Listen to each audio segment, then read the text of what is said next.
No, it's August 24th, 2023. Again, I've been doing a series about the 718, which is the area code that I am located within Queens, New York, within the United States of America territory, within the U.S. Treasury and the Federal Reserve, as one of the flowers in the garden and having a very specific seed.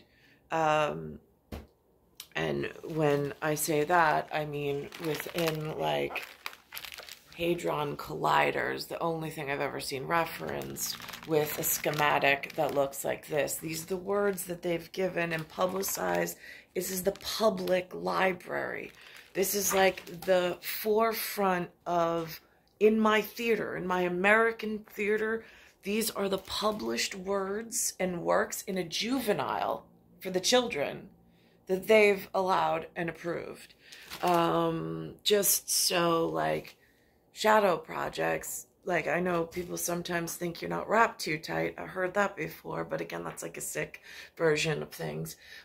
So not wanting to get in trouble, but being on the it's history, and again, AIGH on this, as far as having it be space E in an E equals MC square, but not only tactically, but like practically knowing where in the machine I actually am, only because of the whatever and the whatever of what's going on.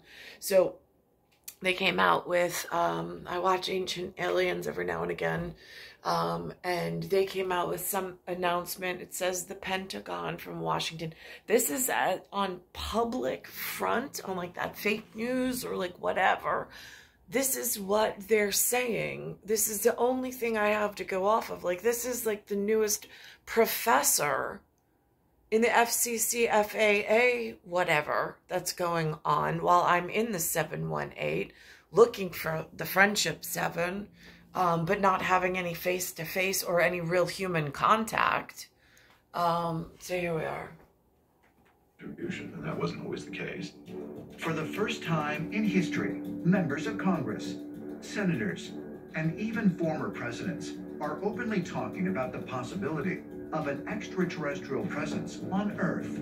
With hearings in Congress, with reports from the Office of the Director of National Intelligence, the hunt for UFOs is now mainstream.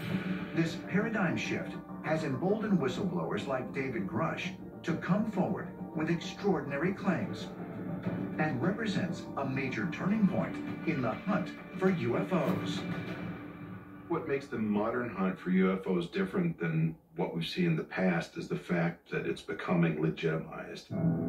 We have recent revelations from the U.S. military talking about sightings that they've recorded and have finally released under some pressure. All these people are going to come together to learn how to study UFOs, UAPs as we now call them, which is a brilliant idea. The Pentagon has been incredibly open-minded suddenly to admit, yes, we've investigated UFOs. But that is only half of the story, because we know that they've been investigating UFOs even earlier, starting in the 40s and 50s. In 1947, Air Force General Nathan Twining, head of the Air Technical Service Command, established a program known as Project Sign to collect and evaluate information about reported UFO sightings.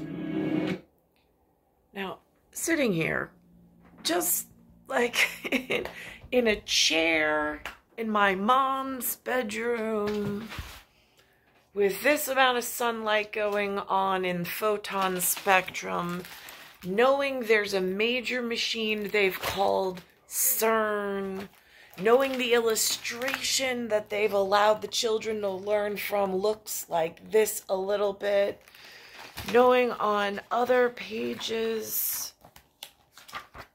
that they speak of photons and light particles, and knowing I can educate myself just enough intelligence through this book to have this conversation.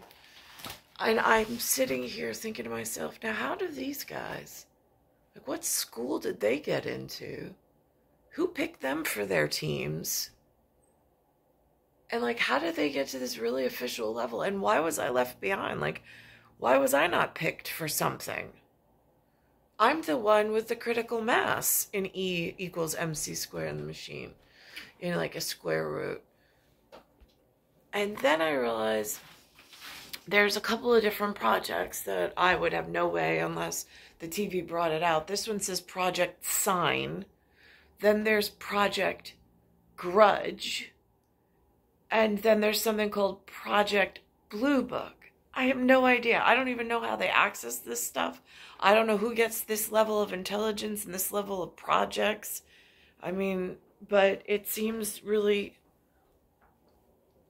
like, I mean, I don't know how to get into a conversation with something this intelligent. I don't. And to protect myself. Project Sign was a short-lived endeavor, about a year or so, and it was during that time that there was the reported estimate of the situation that said that this is a bona fide phenomenon and we need to study it.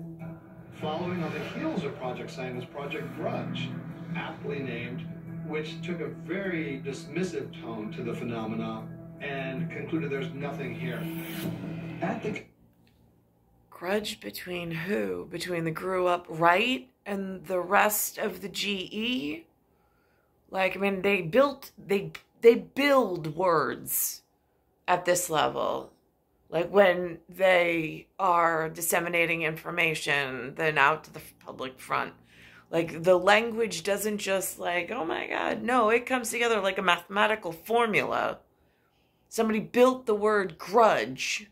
Somebody used that as like a key in an ignition for something.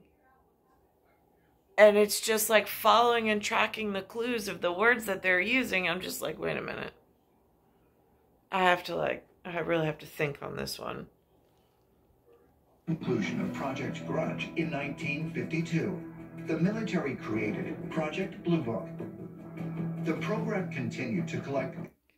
Now here, they're using the color blue, which I don't know if BLUE actually means azul or CYAN in other language systems as a comparative. I don't know if that's what BLUE means. But in America, like, I hear blue book. It's the first thing I think of is a blue book. Because when we used to sit in exams, they would give blue books, a scrap paper. And then it says report number 8. Formerly Project Grudge. Now, I don't know if that's birthing order of flowers and their seeds. If my arrival, I mean, I'm supposed to be in a codex within the master machine, and it's supposed to have special whatever and whatever. But the master machine is off in the way that interdimensional science works. And then not knowing names and like what's safe, what's not safe. And like, how do you survive in this area? Evaluate UFO data, but now in a more public fashion.